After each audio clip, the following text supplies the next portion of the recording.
Hey. Here's another episode of Black Mama Trauma. And this one here, I'm reminded of a song by Bill Withers. And it goes, use me. And the lyrics were, keep on using me until you use me up. And I bet you that song resonates with a lot of you. Because if you're on this channel, Black Mama Trauma, something's going on, and I bet you one of the main things, people have been using you. And the people I'm referring to, probably, it began with your mama. And then it trickled down your siblings.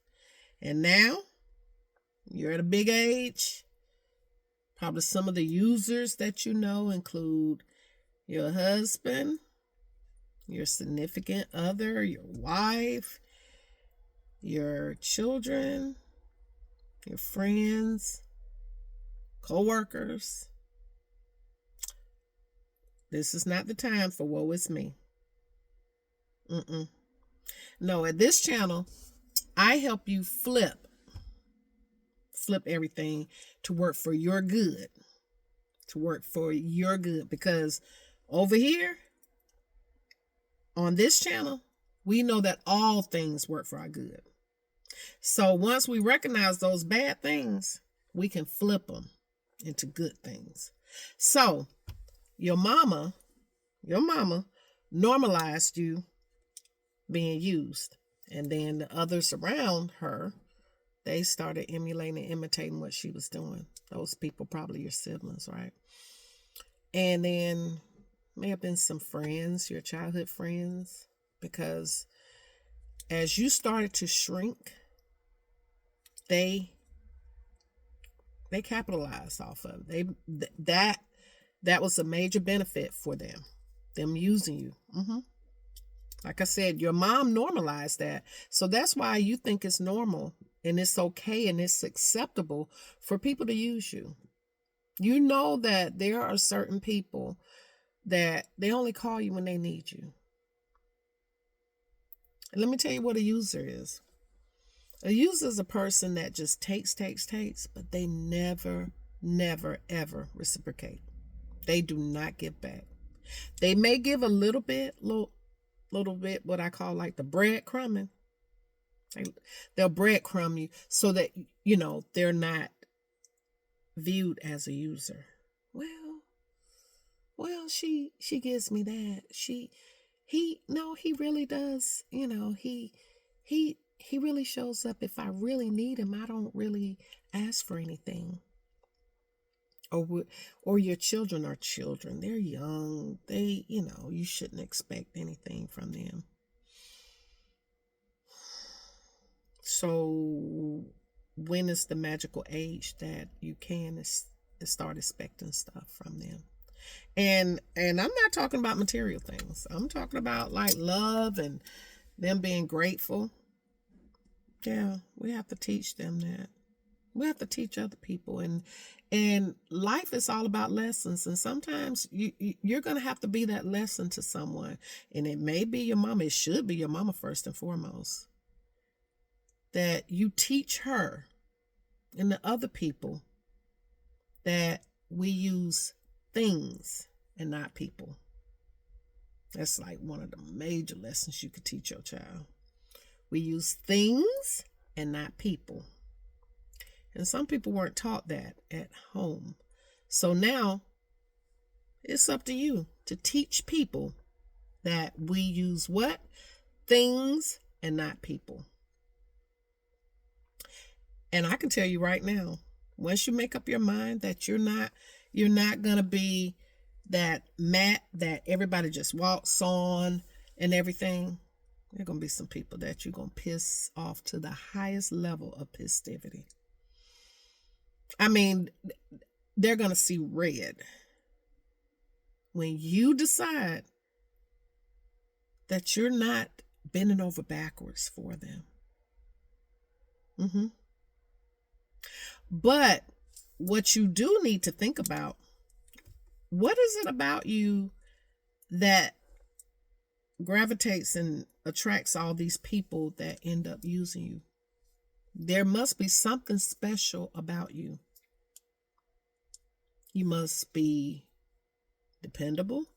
Because if you weren't, they would be like, I can't call on her. She too flimsy. She too flimsy. You never know what you're gonna get with that one. So nah. So you gotta be dependable. They know that. You pass that test. How about you're detailed? You make sure you pay attention to every single detail and it's done right. And let me guess, you're a person that delivers quality. You don't half-ass. Ain't no bullshitting with you. You deliver supreme shit. Whatever you do, you give it your all. Am I getting warm? Okay, let me guess something else. You are not only very dependable, you are relentless. I mean, you'll just keep going at it until you get it right. Get it right? Yeah. So, I mean, and I bet your word is everything. When you tell a person you're gonna be there, they know they can count on you. They can count. If you give them your word, you're a person of great character. You operate in integrity. Because you know what? If you didn't, they wouldn't be fooling with you. They'd be like, man, yeah, I wouldn't trust. I wouldn't trust what she does or say. I wouldn't trust it. I mean, you can do what you want to do, but I wouldn't trust it. And we all know some people like that. But you're not one of them, because guess what? These people are always calling on you. They're calling on you because they know they can count on you. So, again, these people that are using you, they can't do it without you helping them. You encouraging. You're not only encouraging that behavior, but you are enforcing it. You support it. So, what exactly are they taking from you when they're using you? Your peace? Because I know after a while you'll get to the point where if you're doing something, and then when it, like, let's say if somebody asks you, hey, can you bake me a cake? And you say, okay. And then when it gets closer to that day, you're like, oh gosh, I feel like baking this cake. That's your peace. You don't want to do it. But you gave your word, so you're going to keep it. That's a form of people pleasing. That's what you started off with your mom. Hoping that, she'll accept you, because if you're like me, you knew a long time ago that something was off. You knew as a child that she didn't really care for you. There was always something. It was always something that, you didn't get this quite right. You didn't look the best on your pictures, or you lost the beret. And I mean, this type of shit that used to just, have my nerves rattled. So, what else? When you start, like I said, your nervous system, you get all nervous, and you operate out of anxiety and just, out of fear. Walking on eggshells. That's not good for your sanity. That's not good. What else are these users in your life when they know that you're always in a hurry because you're trying to make sure you don't disappoint somebody. You want to make sure you're doing this. And after a while, you don't even realize how you're actually just always making decisions. You're operating out of fear, out of anxiety. You're always rushing, and you get something mixed up, and it just goes on and on. And in the meantime, these people, these users, they're going on with their life, and probably about a good, at least I would say 6-7 times out of 10, they're not in bad health. Because you know what? They won't hesitate to tell you no. They'll tell you no in a minute. No, no, that doesn't work. That doesn't work. That doesn't work for me. I can recall I can recall a friend of mine who thought that I was going to transfer her back and forth from the airport. And I'm like, no, no, you need to find another ride. Oh, well, I don't trust the ride share. Really? I don't know what to tell you. Well, I mean, you need to start parking at the airport. If you got an excuse, I don't trust ride share because I don't want these people coming knowing where I live. I mean, I just could not understand that. And I'm like, no, yeah, it's definitely best for you to park at the airport. And get this, she was traveling for her job. So why won't you park at the airport? Oh, well, I just don't, I mean, just that's extra time out of my, time to get, out of whose time? So, I mean, you really have to start listening to people. They tell you, people will tell you who they are. So she didn't think twice about shitting on my time, but she wanted to make sure she preserved it for herself.